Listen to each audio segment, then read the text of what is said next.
Hello. In this video, we will learn what is a computer. So computer is an electronic machine that accepts some input. It processes it and then it produces some output.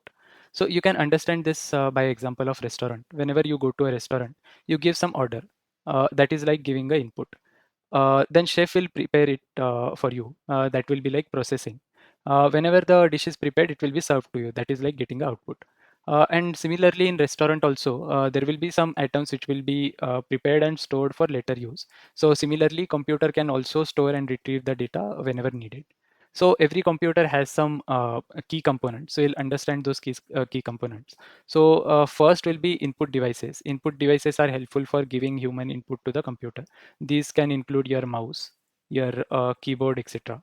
Then there will be some output devices. Output devices can be like your printer, your desktop monitor, etc. Then every computer has a CPU. CPU is like a brain of your computer. So whatever processing has to be done will be done by CPU. Then there will be memory. Memory can be of two types, RAM and storage. We will learn about this in later chapters. So memory is very useful for storing the data. It can either be temporary or permanent. That depends on our use case.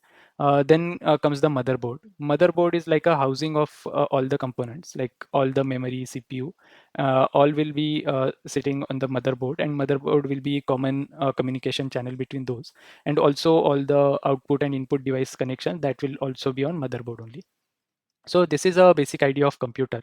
So now we'll start understanding all these components in details, how all components work and what are the use cases.